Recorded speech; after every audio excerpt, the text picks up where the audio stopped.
O Senhor Deus colocou o homem no jardim do Éden para cuidar dele e cultivá-lo. E o Senhor Deus ordenou ao homem: coma livremente de qualquer árvore do jardim, mas não coma da árvore do conhecimento do bem e do mal, porque no dia em que dela comer, certamente você morrerá. Gênesis capítulo 2, verso 15 a 17. Esta foi a primeira proibição de Deus. Deus não criou o ser humano como um fantoche ou um robô. O universo de Deus é um universo de livre-arbítrio. O ser humano foi proibido de comer de uma certa árvore, não porque o comer em si fosse pecaminoso, mas porque a transgressão de um mandamento de Deus é pecado, e Deus não queria que o homem conhecesse o pecado e a culpa.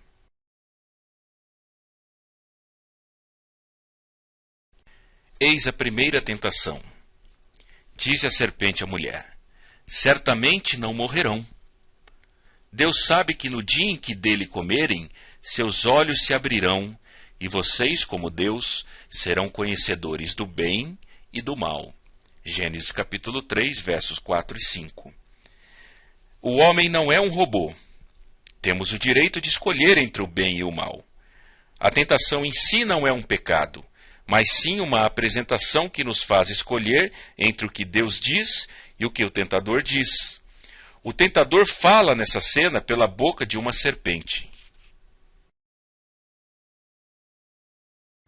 O tentador é o diabo, Satanás, o sedutor que se opõe ao Senhor Deus. Ele vive tentando e atraindo o ser humano para o pecado. Veja o que diz o livro de Apocalipse, capítulo 12, verso 9 e 12. O grande dragão foi lançado fora. Ele é a antiga serpente, chamada Diabo ou Satanás, que engana o mundo todo. Ele e os seus anjos foram lançados à terra. Portanto, celebrem-no, ó céus, e os que neles habitam. Mas ai da terra e do mar, pois o diabo desceu até vocês. Ele está cheio de fúria, pois sabe que lhe resta pouco tempo.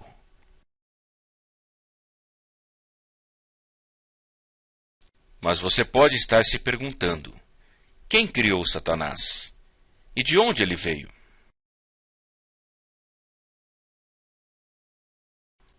A Bíblia revela que Deus não poupou os anjos que pecaram, mas os lançou no inferno, prendendo-os em abismos tenebrosos, a fim de serem reservados para o juízo.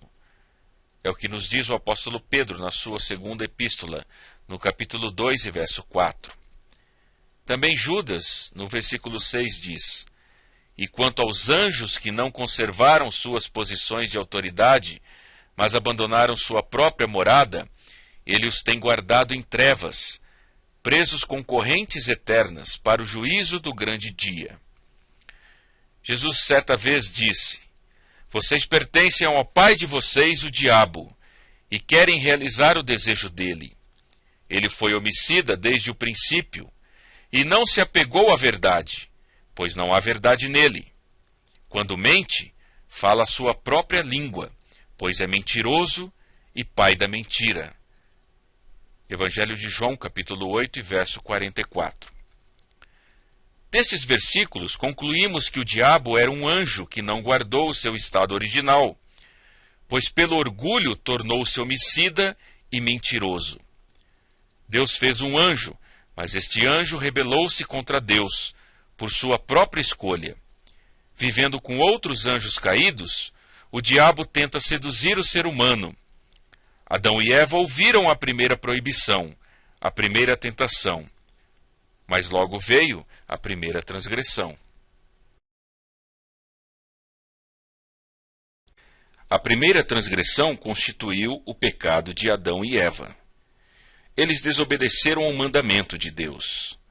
Deus queria que continuassem inocentes e puros, santos, à sua imagem.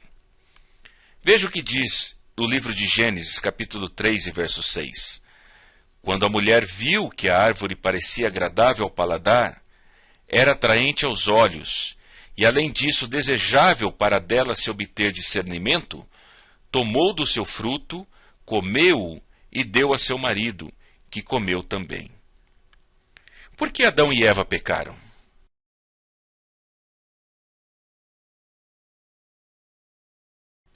Pecaram porque transgrediram a lei de Deus. Veja o que diz em 1 João capítulo 3 e verso 4. Todo aquele que pratica o pecado transgride a lei. De fato, o pecado é a transgressão da lei. O apóstolo Paulo, quando escreveu a Timóteo em sua primeira epístola, capítulo 2 e verso 14, diz assim: E Adão não foi enganado, mas sim a mulher que, tendo sido enganada, tornou-se transgressora. Esses versos nos ensinam que o homem e a mulher pecaram porque transgrediram a lei de Deus, fazendo algo que ele lhes proibiu. Foram enganados e queriam satisfazer sua curiosidade. O orgulho nos leva a querer saber tudo.